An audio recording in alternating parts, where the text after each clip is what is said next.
So first off, sorry, but this video really didn't work as a text video. So you'll have to enjoy my mush mouth voice ran through a 2007 PS3 camera microphone, which is then ran through NVIDIA Broadcast.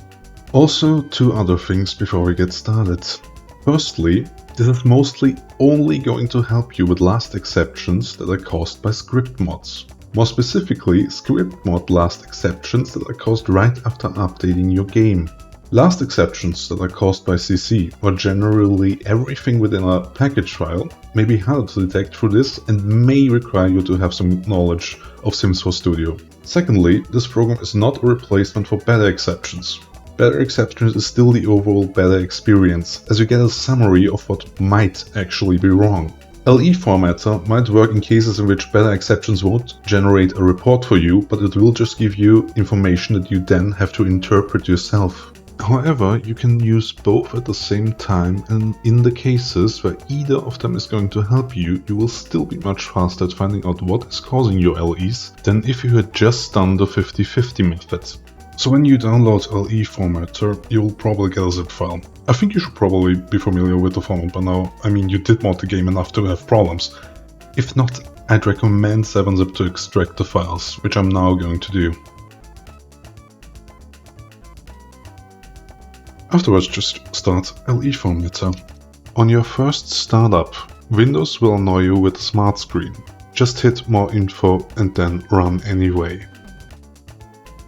Normally you should just be able to get started. We'll look through the settings first, however. Let's first go through the path settings at the bottom. Normally these two should actually be set, but let's go over what exactly to set them to in case the program notifies you on your first startup that you have to set them yourself because it couldn't do so. The Sims 4 folder path is basically just the Sims 4 folder that also contains your mods folder. So just set it to that one and you should be good to go. The Sims 4 installation folder is also pretty self-explanatory.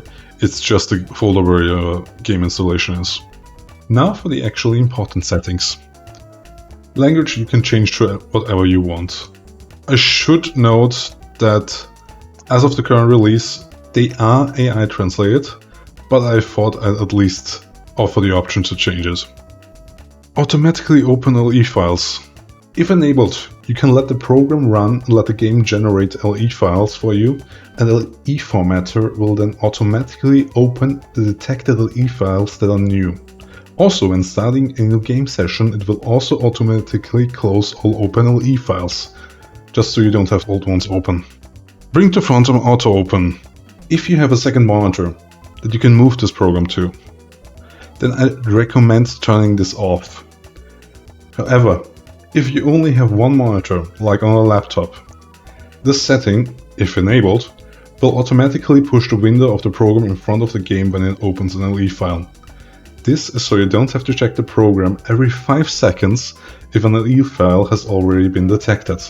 Also, you should only have this setting enabled if you have windowed full screen chosen in your game settings, as alt-tabbing back is going to be annoying otherwise. Auto reindex mods. For that one, we'll first have to go to the script index page. On this page, you will see every entry for every script mod that the game should load, as well as your script paths that the normal game has. For example, my own mod with 18 scripts in it. This will list how the mod is packaged, where exactly you can find the mod, as well as click on it to automatically open the path, as well as the scripts that are contained in the mod. Now, if this setting is enabled, it will automatically detect changes in your mods folder and reindex those entries. If, however, you want to manually detect these changes, you can disable the setting and use the button on the page to manually reindex. Now with the settings out of the way, let's get to actually using the program. I currently have a script mod in my scripts folder that is actually broken. So I'll just start the game and we'll see if the program detects the LE file. So as you can see, the program did successfully push itself to the front. Now let's go over what actually makes up an LE file. Shown at the top is the in-game exception message. You will also see this message in-game as long as you are on a lot. At the bottom, you will see the script exception message, so what exception actually occurred. Now you should generally read these two. But the actually important part for you is probably going to be what's in the middle. This is the traceback. It is a hierarchical representation of what was going on at the time of the exception. What it basically represents is script A going, hey, script B, can you do that for me? And then script B going, hey, script C, can you do that for me? And so on and so forth. Now, the important part is this.